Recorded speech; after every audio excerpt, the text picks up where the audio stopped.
Right, ladies and gentlemen, we spoke last week about mindset or mindset change, and we are still on the same topic about mindsets because I believe that mindset is crucial. I think paramount. If anything is going to change, then it has to start with the mind.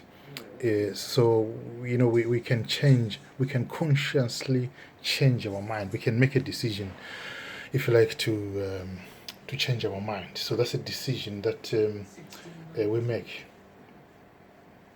So you can change your mind for the better or for the worse, depending on what you want to do.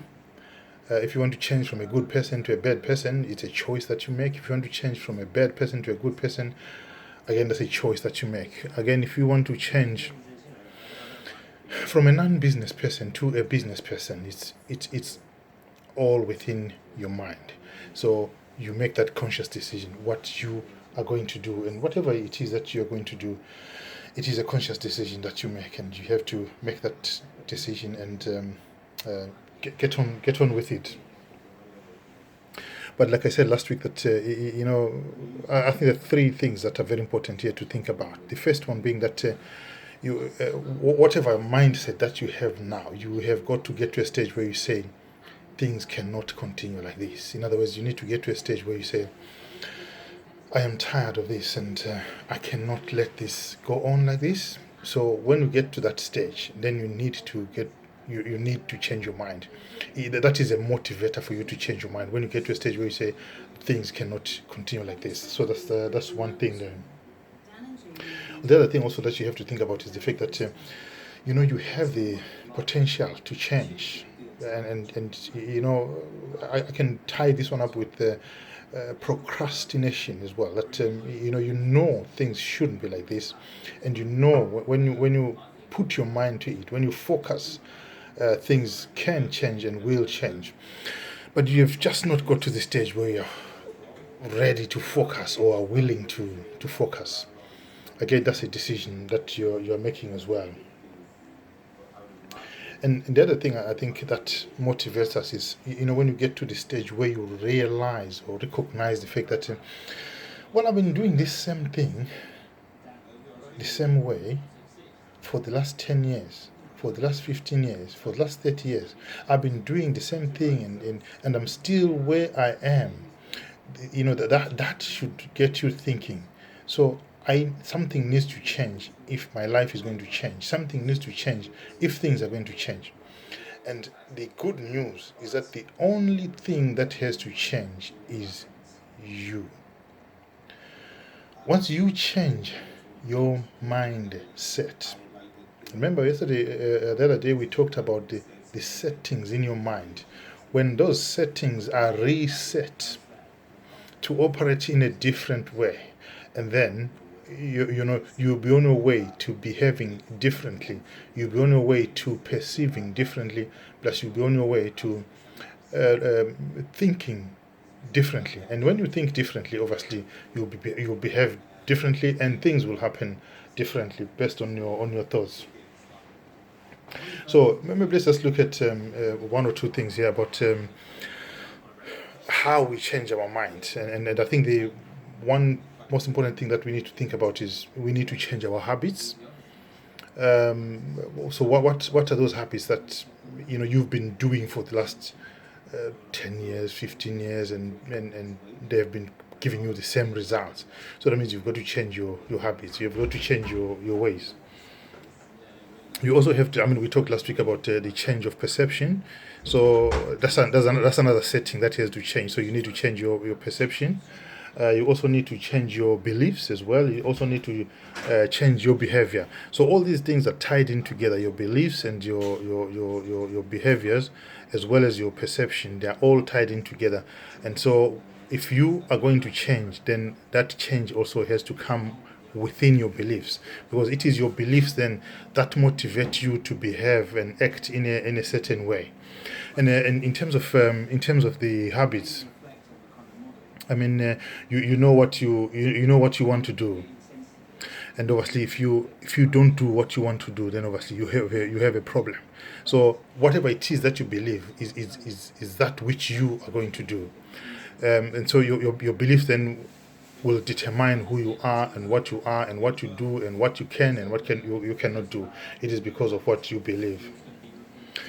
I mean, we are known as human beings are natural habit creatures, and just like all other creatures have got habits, and but we are not animals that sometimes I have to be led by human beings, for their survival.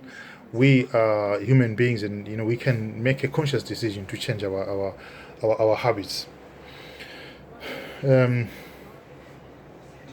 One thing that I think we need to worry about or need to think about seriously in terms of our beliefs is the issue of superstition, the issue of suspicion, the issue of hate, the issue of thinking that other people are looking at you. Maybe just use the word paranoia. So all those things, superstition, suspicion, paranoia, they get you bogged down, because then you are thinking that other people are looking at you or are doing things at you, and obviously you are expecting things outside there to change. So your perception in that regard then has got to change. So the way you think about things has got to change if things around you are obviously going to change. For example, I mean, if you think that you can run, obviously you will be able to run, and your body, the feedback from your mind to your body will be that yes, I can run.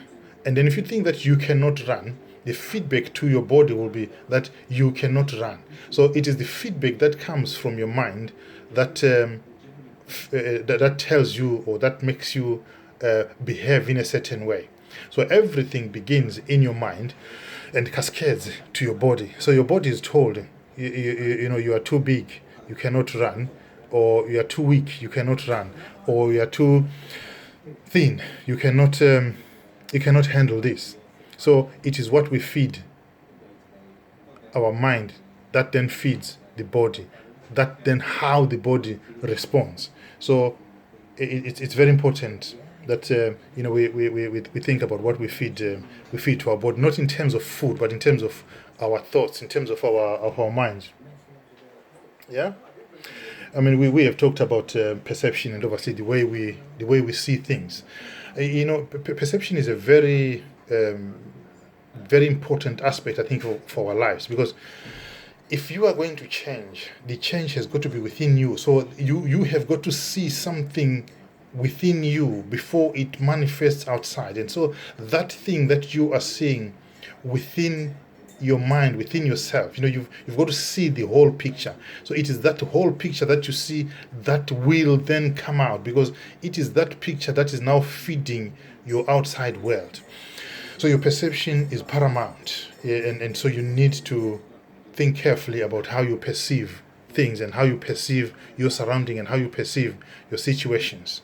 Again, this goes back to your attitude, and I mean, it has been said in the past that if your attitude, your attitude determines your altitude. So if you are going to go higher, then you need to have an attitude that will make you go higher. But of course, if you have an attitude that you will not get anywhere, you will not get anywhere, because that's the attitude that you have. So perception is very important. Again, we know we've talked about our beliefs, and said that it is the belief system that we have, or it is the belief system that we are, that makes us who we are. For example, let's think of people that say they are atheists, or people that say they are Christians. It is what they believe that makes them Christians. It is what they believe that makes them atheists. And so people that are business people also have the same, it is the same, it is the belief that they have that tells them that they are business people because of what they believe in. So it's important. I mean, belief and perception are paramount, because what you believe in your mind is what then goes into your body and then comes out in the outside. So we will continue talking about the settings of your mind. So today we added a few other settings. For example, last week we talked about attitude and perception, but again today we added belief. And so we said it's important that that setting of belief is put in place in such a way that it is the one that guides you or directs you. It is your map, if you like. So I think for today we will leave those settings there. We will come back to the same topic again, still talking about the mind, because until we get to a stage where the mind has changed, there will be no point in us going on to talk about other things, because there's a lot of other things that we can talk about. But I think the bottom line, the basic line, or the starting line is our mind. And so our mind has got to change. And so when our mind has changed, you will see things around us beginning to change. I want to say that the change that we're talking about here is not the change that is going to begin to manifest tomorrow, but the change is immediate. So when you change, when you decide to change, you have to decide to stick with it. Don't change today because you've seen other people doing things and you want to follow them, but you need to change in your mind. Do not be influenced by anyone, but influence yourself and say to yourself, this is what I want to do, and get on to do it. And so the more you do it, the more the habit catches on. And so the more the habit catches on, the more the outcome comes out of how you believe and how you have changed. And so you will hear the people then saying, oh, you have changed. I mean, I like I said, I'm a Christian, and in the Bible it is said, your mind must be renewed. You must be ye transformed by the renewing of your mind. So your transformation will come through the renewing of your mind. So for now, I think let's just leave it here. And with these 4 settings. So renewing of your mind is setting number 1. So perception, attitude, and belief. 4 settings that we've talked about today, and those 4 settings have got to begin to change your life. Thank you very much. We'll speak again.